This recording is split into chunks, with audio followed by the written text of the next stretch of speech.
दोस्तों आज है हमारे साथ में किया सोनेट 1.0 एक्स लाइन। अब ये जो है वो एक एक्सक्लूसिव वेरिएंट है और आज हम इसके सारे इन एंड आउट्स बताने वाले हैं। इस गाड़ी से जुड़े हुए कुछ सारे फैक्ट्स हैं। अगर हम कॉम्पैक्ट एसयूवी या सब कॉम्पैक्ट एसयूवी उसमें देखें तो ये मेरे ख्याल में 7वीं 8वीं गाड़ी होगी उस सेगमेंट में। और ऐसे में अब कंफ्यूजन ना बहुत ज्यादा बढ़ जाती है, स्पेशली एक ऐसी कंपनी के लिए जिसको बहुत ज्यादा टाइम नहीं हुआ इंडिया में आए हुए।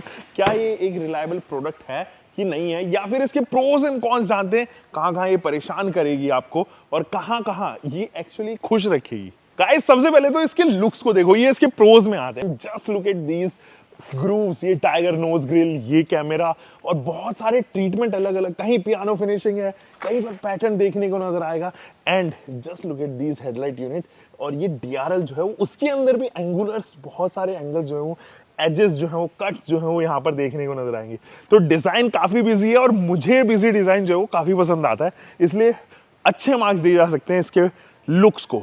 इनफैक्ट इस गाड़ी के अंदर 360 डिग्री कैमरा दिया गया with front parking sensors. And वो जो 360 डिग्री कैमरा है ना, बहुत अच्छा इमेज देता है। ये है वो 360 डिग्री कैमरा और इसको आप अलग अलग मोड्स में एक्चुअली स्विच कर सकते हो।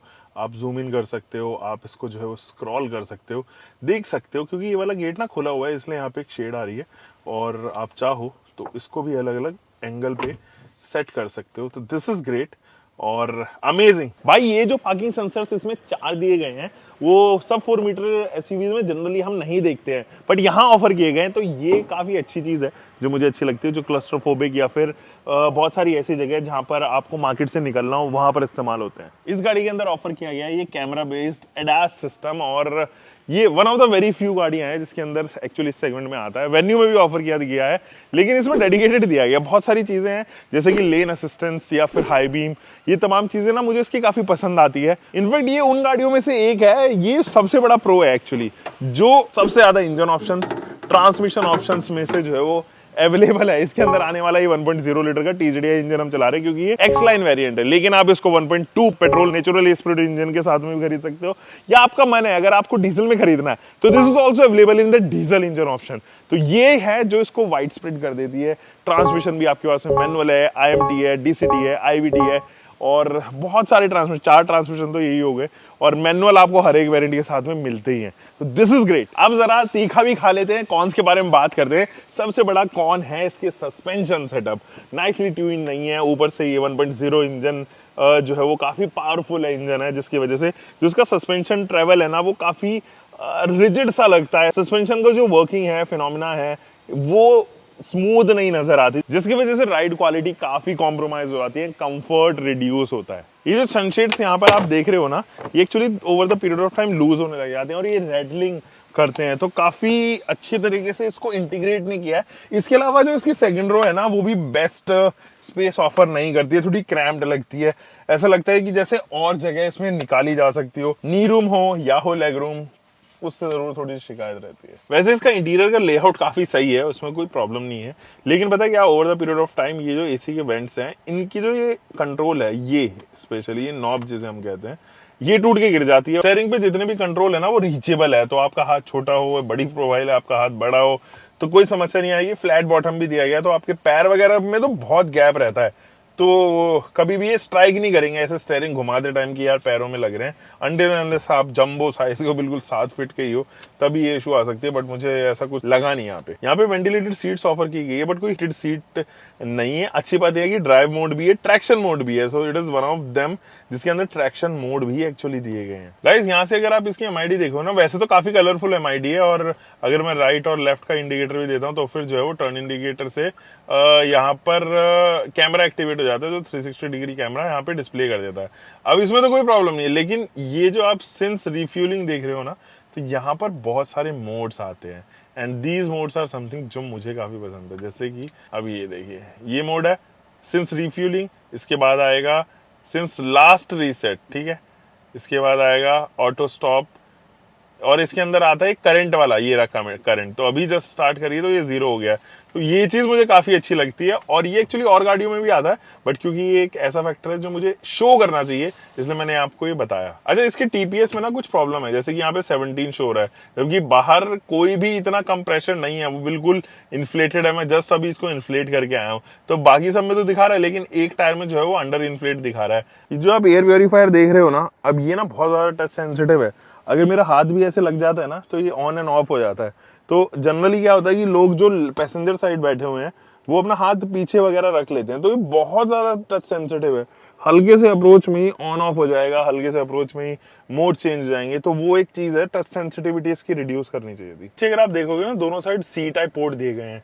अगर यूएसबी ए हो जाता तो कोई प्रॉब्लम नहीं होती। तो यूएसबी स्लॉट से ये होता है कि लोग जो आउटडेटेड फोन यूज कर रहे हैं या हमें इक्विपमेंट्स को चार्ज करना है, वो अभी भी सी टाइप पे आए नहीं है। तो एक सी टाइप और एक यूएसबी एक बेटर कॉम्बिनेशन रहता है। तो गाइस अब लेके चलते हैं इसको छोटी सी ड्राइव पे। वैसे मैंने इसको तकरीबन 1500 किलोमीटर चला लिया है, तो इन एंड आउट्स तो पता चल चुके हैं। उन इन एंड आउट्स के लिए आप आओ मेरे साथ में, एक छोटी सी ड्राइव पे चलते हैं दोस्तों।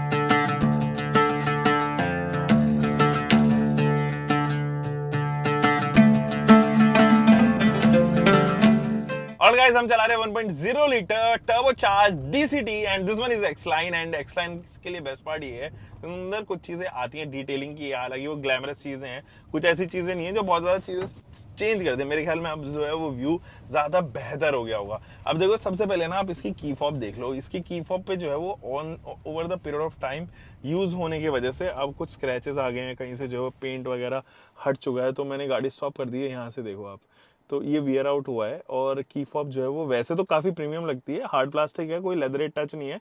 It seems like it is a leather, but leather नहीं है।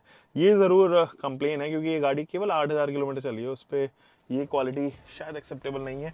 एनीवे, अब जरा ना सबसे पहले बात करते हैं माइलेज की। गाइस ये गाड़ी जो है वो आपको 1.0 लीटर जो है आपको डीसीटी में specially in real life 11, 12, in fact 13 kilometre तक जो है वो माइलेज देगी। ब्रैकेट में आपको बता दूं 11 से 13 किलोमीटर का। अभी आप ना मेरे राइट साइड में आवाज सुनना है, तो ये आवाज अगर आप देखोगे ना, तो पता नहीं किस चीज की रेटलिंग नॉइज है। ऑब्वियसली इसे रेटल बोलते हैं, जैसे वो रेटलिंग स्नेक होता है ना, कुछ ऐसे करता है, इस तरीके की ये आवाज है। और ये गाड़ियों में तब जनरली आने लग जाती है जब वो कुछ लाख, 1.25 लाख किलोमीटर चल जाते हैं, या लंबे समय के लिए जो है वो चलाते हैं लोग उसको, या फिर उबड़ खाबड़ सड़कों पे चलती हैं। तो ये समस्या इसके अंदर ना है एक्चुअली, बहुत पहले से मैं देख रहा हूँ। यहाँ पर ही नहीं, इनफैक्ट पीछे के जो सनशेड्स हैं वो भी कुछ ऐसी आवाज करते हैं, वो अपनी जगह ढंग से नहीं बना पाए। एनीवे, अब चलते हैं कुछ पॉजिटिव्स के बारे में। देखो, ये जो इंजन है ना, वो है तो काफी पावरफुल इंजन, 118 बीएचपी प्रोड्यूस करता है, 172 न्यूटन मीटर का टॉर्क भी आपको देगा। इस इंजन के साथ में अच्छी बात ये है कि डीसीटी दिया गया है, तो आपको ना वो लैग महसूस नहीं होगा। हालांकि जब आप इनिशियल चलाओगे इसको, आपको क्विक अगर एक्सेलरेशन चाहिए, तब ये जरूर परेशान करता है। तब आपको लगता है कि यार काश मेरे पास जो है वो एक ऐसा ट्रांसमिशन होता, या मैं मैनुअल वे चला रहा होता, तो वो थोड़ा सा वहां पर लैग है। बट उसको अगर हम इग्नोर कर दें तो ये बहुत रिफाइंड है। 3 सिलेंडर होने के बावजूद भी काफी रिफाइंड है, वाइब्रेशन ना के बराबर। स्टेयरिंग पे कोई वाइब्रेशन नहीं है भाई, मतलब मजबूती से मैंने पकड़ा हुआ है स्टेयरिंग इस टाइम, इसके ऊपर कोई वाइब्रेशन नहीं, कोई ऐसा हार्शनेस की आवाज नहीं है, कोई ऐसी गंदी आवाज नहीं है जिससे लगता हो कि यार इंजन जो है वो डिसबैलेंस हो रहा है, या उसकी बैलेंसिंग जो है वो ढंग से नहीं हुई, या फायरिंग ऑर्डर में जो है वो इशू है। वो समस्या नहीं है। कोरियंस के साथ में मैं अभी भी कहता हूं, उनके इंजन हो, चाहे पेट्रोल हो या डीजल हो, ये दोनों ही इंजन भाई one of the best engine में शुमार है। और यही रीजन है कि उनके इंजन ड्यूरेबल बहुत है। आप i20 के अंदर देखो, Hyundai है, सिस्टर कंसर्न है क्योंकि किया उसकी, तो आप i20 में उस इंजन को देखो, i20 N-Line के अंदर ये इंजन आता है, वेन्यू के अंदर ये इंजन आता है। तो मतलब आप 1-2 लाख किलोमीटर चलाओ, कोई समस्या आएगी नहीं इसके साथ में। क्या इशू है? ट्रांसमिशन में वो हल्का सा इफेक्ट छोड़ जाता है कि यार अभी और लैग प्रोड्यूस कर देता है। कहने का मतलब ये टर्बो लैग नहीं है, लेकिन ट्रांसमिशन का ट्रांसमिट करने का जो लैग है वो थोड़ा सा लगता है। बट एनीवे, यहाँ पर ये दिया गया है स्टेयरिंग व्हील। अब इस स्टेयरिंग का जो फीडबैक है वो मुझे काफी कमाल का लगता है। ये हालांकि सॉफ्टवेयर एंड पर ही इसको मैं कहूंगा, सिटी के लिए परफेक्ट है, हाईवे के लिए इसके अंदर हल्का सा वेट और हो जाना चाहिए था, लेकिन सिटी के लिए तो ये काफी बेहतरीन है। मतलब अगर मेरे को इसको नंबर्स भी देने होंगे तो मुझे लगता है मैं 8.5-9 बहुत इजीली दे पाऊंगा इस स्टेयरिंग सेटअप को। पेडल शिफ्टर जस्ट पीछे दिए गए हैं, तो आप इसको स्पोर्ट्स पे डालिए and manual mode, there you go. अब जो थीम है ना वो पूरी रेड हो गई है, and just look at that, आपको वो स्वीटर रेव करने की जो आवाज है ना वो मैं आपको सुनाता हूँ, ये देखना।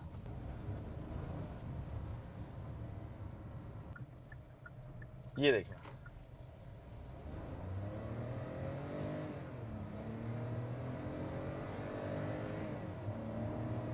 क्या बात है। ये जो आवाज है ना, दिस इज वेरी गुड। पीछे वैसे ट्रेन आ रही है, चलो रेस कर लें क्या। ये साइड में ट्रेन है, उसका इंजन देखिए। तो अभी स्पीड नापने की कोशिश करते हैं कि ट्रेन की फिलहाल स्पीड कितनी है। हम उसके बगल में चल रहे हैं गाइस। तो अभी है ये, ज्यादा नहीं है यार, 60 की स्पीड पे चल रही है। ये एक्चुअली पैसेंजर ट्रेन है ना, इसलिए थोड़ी स्पीड कम है इसकी, तो रुक रुक के चलना पड़ता है। तो हम इंजन के बारे में बात कर रहे थे। ये जो इंजन है छोटा जरूर लगता है, लेकिन छोटा पैकेट बड़ा धमाका भी है ये ऑन द अदर हैंड। तो आप इसको ऑप्ट कर सकते हो। जिन लोगों को माइलेज की इशू नहीं है ना, वो इसको डेफिनेटली बाय करो भाई। लंबा चलाओ, लॉन्ग ट्रिप्स पे चलो, ओवर हीटिंग की इशू नहीं है इसके अंदर। और बाकी तो बेहतरीन है, क्योंकि इसके साथ में कूलिंग सेटअप भी काफी अच्छा दिया गया है। एसी इसके साथ में काफी कमाल का दिया गया है। ये जो इस गाड़ी के साथ में एसी है ना, वो बेहतरीन मक्खन चलता है और अच्छा ठंडा करता है बिल्कुल। और आपको परेशानी नहीं होगी इसके एसी को लेके कभी भी। तो कंप्रेसर साइज को जो है वो काफी इजीली मैं कहूं कि एक्सेस कर लेता है इंजन। तो कंप्रेसर बहुत ज्यादा बड़ा भी नहीं है, छोटा भी नहीं लग रहा मुझे, क्योंकि जिस हिसाब से कूलिंग करता है, क्योंकि इसके साथ में कूलिंग तो करता ही है। इसके साथ में वेंटिलेटेड सीट्स दी गई हैं। तो ये जो वेंटिलेटेड सीट्स हैं ये भी बखूबी काम करती हैं, तुरंत इंस्टेंट अपना जो है वो काम स्टार्ट कर देते हैं। देखो मुझे पीछे फील भी होने लगा है, मतलब फ्रैक्शन ऑफ सेकंड्स के बाद ही आपको रियलाइज होगा कि बेहतरीन काम कर रहे हैं। तो चलिए अब ड्राइव पार्ट पे आते हैं। देखो इसके पास में पेडल जितने भी दिए गए हैं, ब्रेक पेडल हो, एक्सीलरेटर पेडल हो, ये दोनों ही मेटालिक फिनिश के साथ में आए गए हैं। उसके ऊपर रबराइज्ड फिनिश दी गई है, तो वो अच्छे लगते हैं। आपके पास में ग्रिपिंग के लिए भी ऑप्शन है, क्योंकि रबराइज्ड एलिमेंट उसके अंदर इंटीग्रेटेड है। तो ये पार्ट मुझे काफी अच्छा लगा। बाकी और कुछ चीजें हैं, जैसे कि अगर आप ये मोड्स देख रहे हो, आप इन मोड्स को तो चेंज नहीं कर सकते हो, बट इस MID को एक्सेस करके अलग अलग मोड्स पे इसको सेट कर सकते हो। इसके अंदर कोई भी जीपीएस वगैरह इनेबल्ड नहीं है। जीपीएस इन द सेंस कि आप यहाँ से नेविगेशन को एक्सेस नहीं कर सकते हो, आपको एंड्रॉइड ऑटो पर ही यहाँ पर जाना पड़ेगा, इसके ऊपर ही रिलाई करना पड़ेगा। अब एक समस्या और है इसके एंड्रॉइड ऑटो एप्पल कार के साथ में, ये केबल्ड है, ये वायरलेस नहीं है इसके top of the line variant में। जबकि छोटे वेरिएंट में वो वायरलेस आता है। ये काफी कमाल का अनुभव रहने वाला है उन लोगों के लिए जो छोटा वेरिएंट खरीदने उनको वायरलेस मिल रहा है, जो बड़ा खरीदने उनको वायर्ड मिल रहा है। तो ये किस तरीके की अनुभूति आप देने की कोशिश कर रहे हो किया जी, ये हमें बता सकते हो। बाकी चलो और चीजों के बारे में बात करते हैं। देखो सस्पेंशन ट्रैवल मैंने इसके कॉन्स में रखा था। सस्पेंशन सच में ही बहुत लेथार्जिक है। ये देखो आवाज सुनो, ये जिस तरीके की आवाज अभी आपने सुनी थी ना, ऐसी ही आवाज आती है भाई, मतलब परेशान हो जाता है आदमी। कंफर्ट नहीं देते इसके सस्पेंशन, स्टिफर एंड पे है, स्पोर्टियर एंड पे रखे गए हैं, ताकि राउंड द कॉर्नर जो है वो गाड़ी डगमगाए ज्यादा नहीं, जिसकी वजह से अंदर का जो कंफर्ट है ना वो बहुत परेशान करता है यार। मतलब अंदर उस लेवल का कंफर्ट नहीं आ पाता है। तो ये चीज जरूर है। तो किया कंप्लेन है कि पहले वाली प्री फेसलिफ्ट वर्जन में भी आपके पास में जो सस्पेंशन इस्तेमाल किया गया था वो भी अधूरे से लगते थे। आज भी वही समस्या है। पीछे वाले तो उन्होंने फिर भी सुधार लिए, पीछे वाले में काफी शिकायत थी पहले, और अब उन्होंने उसको थोड़ा जरूर अपस्केल किया है, बट अभी भी वो मैच नहीं कर पा रहे हैं। मुझे लगता है वेन्यू के सस्पेंशन, जबकि ये दोनों एक ही प्रोडक्ट है, वेन्यू के सस्पेंशन इससे ज्यादा बेहतर है, कैपेबल है, उनके अंदर ये शिकायत एटलीस्ट नहीं है। देखो इसकी जो लाइट्स है ना, अगर आप देखो अभी फिलहाल दिन है और 6 बज रहे हैं अभी, और अभी भी इसकी लैंप का जो थ्रो है ना वो काफी अच्छा थ्रो है, और हाई बीम असिस्ट इसके अंदर आती है। तो आप ऑटो पे करके अगर हाई बीम भी दोगे तो हाई बीम एक्टिवेट नहीं होगी अगर सामने से कोई पास में आ रहा होगा तो। और बाकी तो इसके अंदर एडास के लेवल्स दिए गए हैं, वो फीचर जो एक्चुअली में चाहिए होते हैं ना वही दिए गए हैं, वो अननेसेसरी के फीचर्स जो है वो नहीं दिए गए। तो आपके पास में लेन चेंज असिस्टेंट अलर्ट दोनों आते हैं। इसके अलावा कोलिजन वार्निंग आती है, कोलिजन असिस्ट आता है, और front collision warning, front collision assist, rear के नहीं आते हैं। और बाकी हाई बीम असिस्ट, ये 3-4 फीचर्स हैं जो एक्चुअल में काम किए हैं। बाकी सारे ऑब्वियसली वो फिर एक्टिव फीचर्स में आ जाते हैं, और वो 10 हैं इन टोटल, जो है वो 10 फीचर्स हैं, सारे कैमरा बेस्ड हैं। अगर किया इसके अंदर जो है वो इनबिल्ड डैश कैम दे देती तो मजा आ जाता, फिर कोई समस्या होती नहीं एक्चुअली। तो this is on a good part. और बाकी और किस चीजों के बारे में देखो, व्यू इसका काफी अच्छा है। यहाँ पर डैशबोर्ड जो है वो मुझे दिखाई दे रहा है, विजिबल है, और ए पिलर जो है वो काफी थिन है। तो मेरे साथ में जब भी मैं अगर हेयर पिन बैंड कर रहा हूं तो ब्लाइंड स्पॉट क्रिएट नहीं करती एक तो ये, और दूसरी चीज ये कि मेरे ख्याल में एम्पल इसके अंदर स्ट्रेस होगा कि ये होल्ड कर ले किसी इम्पैक्ट को। ये जो रियर वीएम है ये भी ऑटोमेटिक दिया गया है एंड पीछे का जो लुक है वो काफी कमाल का मुझे मिल रहा है। तो उसमें हेडरेस्ट हालांकि हल्का सा पीछे के जो लुक को या पीछे के जो व्यू को ऑब्स्ट्रक्ट जरूर कर रहा है, बट इट इज गुड। मतलब ऐसा कंप्लेन नहीं कर सकते हैं हेडरेस्ट को लेके, क्योंकि एट द एंड ये एक सब कॉम्पैक्ट एसयूवी है और पीछे का पोर्शन जो है चॉप कर दिया जाता है, तो ज्यादा कंप्लेन उस चीज को लेके भी नहीं कर सकते। हाँ जी, तो ये तो था ड्राइव पार्ट। आप नाइट के लिए इसको खरीद सकते हैं, आप इसको ऑप्ट कर सकते हैं कुछ और चीजों के लिए भी। तो गाइज आपको क्या सोनेट खरीदनी चाहिए 1.0 डीसीटी खरीदनी चाहिए? देखो मैं ये कहूंगा कि अगर 1.2 ले रहे हो या डीजल ले रहे हो, you can actually opt this car. आप इसको ओवर वेन्यू एनी डे खरीद सकते हो। लेकिन अगर आप 1.0 ले रहे हो ना, तो 800-900 किलोमीटर, 1000-1200 किलोमीटर अगर आपको चलना है, इस फ्रेम में चलना है, तो कोई समस्या नहीं है, आप बिल्कुल इस गाड़ी को ऑप्ट कर सकते हो। But if you want mileage, अगर आपको माइलेज है तो better opt the diesel version of it, because इसका जो डीजल है ना वो एनी डे मुझे नेक्सॉन से ज्यादा बेटर लगता है और वो एट पार है एक्सयूवी 3XO के डीजल के। ऑब्वियसली उसके अंदर टॉर्क बहुत ज्यादा है, बट ये आपको माइलेज, वो जो डीजल है वो आपको माइलेज भी देगा और फ्यूल एफिशिएंसी ऑब्वियसली देगा, और इसके साथ साथ ना कंफर्ट भी आपको बेहतरीन देगा। तो आप वहां पर डीजल वाले पार्ट में जो है वो जा सकते हो। अगर आप एक्सेप्ट कर सकते हो इस फैक्ट को कि यार सिटी में भी अगर मुझे कंफर्ट ज्यादा नहीं मिल रहा है बिकॉज ऑफ द सस्पेंशन, तो इट इज गुड। बाकी तो बहुत सारी चीजें हैं जो हाईलाइट की जा सकती है, बट ऑब्वियसली जिस प्राइस पॉइंट पे आ रही है, आज भी सबसे महंगी सब कॉम्पैक्ट एसयूवी है, और इससे बेहतर प्रोडक्ट हालांकि अभी जो है या अप मार्केट प्रोडक्ट जो है वो हालांकि मार्केट में आ चाहिए, जिनमें से XUV 3XO is one such product. So दोस्तों ये तो था मेरा कंक्लूजन कि किन किन के लिए जो है वो टारगेट की गई है। हम मिलेंगे एक और नई वीडियो के साथ में, आप देखते रहिए इंडिया रेव, सब्सक्राइब कर लीजिए। Until for next time, bye bye, keep doing car bike whatever you are having, drive safe guys.